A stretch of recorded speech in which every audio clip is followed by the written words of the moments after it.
Let's talk more hoops. This time, Hoops Insider with us from Hogville.net, Kevin McPherson. And Kevin was at the game last night, Texas A&M falling to Arkansas by 10. But let's start with recruiting because I know you've also been on the road as well, checking out Moses Moody, who is a UA commit. You saw him in Olive Branch. He had a double-digit scoring effort there in that game you saw at the Memphis Hoop Fest. Yeah, Moses Moody really got his team off to a great start. Montverde's ranked number 1 in the country. They were playing the host team, Olive Branch, Mississippi, Friday night, and Moses was 4-4 shooting, including a couple of made threes in that first quarter, 10 points to lead the team. They jumped out 24-8. They ended up winning by 40, and really this is what you see. I mean, he finished with 16 points, with 7 of 10 from the field, but he had, 5 assists and 3 steals. But this is the kind of results you see with a team with 4 or 5 5-stars on it.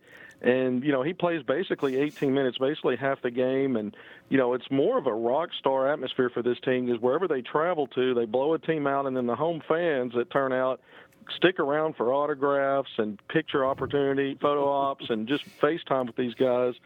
And so really, if Moses Moody was at North Little Rock where he was an MVP of a state tournament as a sophomore, he's probably scoring 30, 40 points a night or putting up numbers like that consistently. But playing at Montverde's a little different. They got the number 1 player in the country, Cade Cunningham, Scotty Barnes, another top 10 5-star, Langston Love out of the 2021 class, a 5-star top 20 guy that Arkansas has offered, and he talked about Eric Musselman and wanting to take a visit. But Moses Moody had a really good game.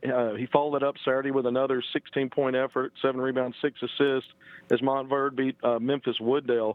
But a big weekend for Moses Moody. It's not that far from now, Drew. He signs in April, and then he'll be on campus as a freshman. They move-in date is usually Memorial Day weekend, which is in May, so that's not that far down the road. Give you about 45 seconds on this. 2021, in that class, Jackson Robinson has an offer from Arkansas. Then in the class of 2020, committed to the Hogs, KK Robinson. Both of those guys were at the Arkansas-Texas A&M game.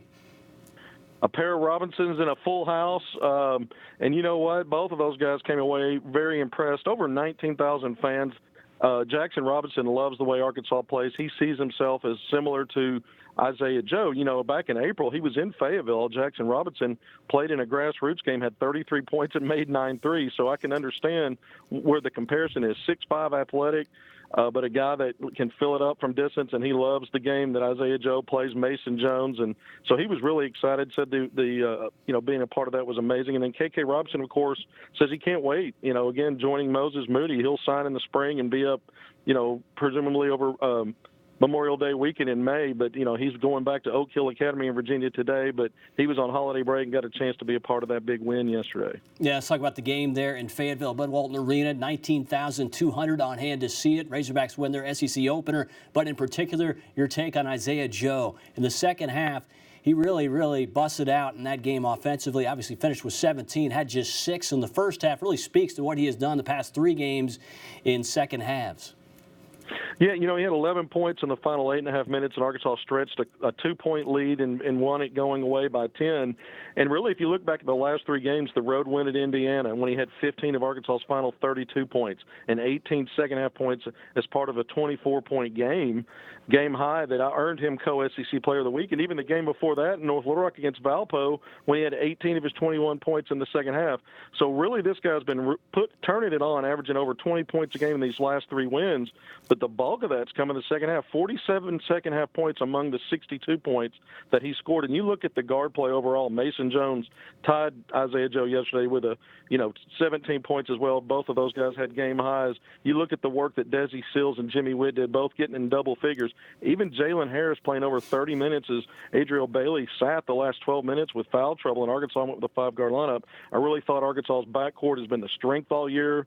Throwing Adriel Bailey is a big part of that, of the success, but those guys have gotten it done now as Arkansas has won 4 games in a row, and that was the first high-major opponent that Arkansas had played at home this year. So going up against comparable talent, Arkansas found a way once again to move to 12-1 under Eric Musselman. Quick 30 seconds here to close the crowd. What do you think overall? Obviously, what they're able to do to kind of feed off that, they forced 17 A&M turnovers. Yeah, and they forced 6 of those in that final run that put them over the edge.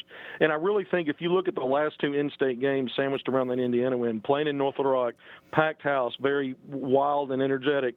Same thing yesterday. And Eric Musselman talked at post-game about both of those. And this is a reflection, I think, Arkansas fans, when we're seeing sold-out arenas and loud – loud, raucous fans, it's a reflection of where the fan base sees this program right now under Eric Musselman's leadership.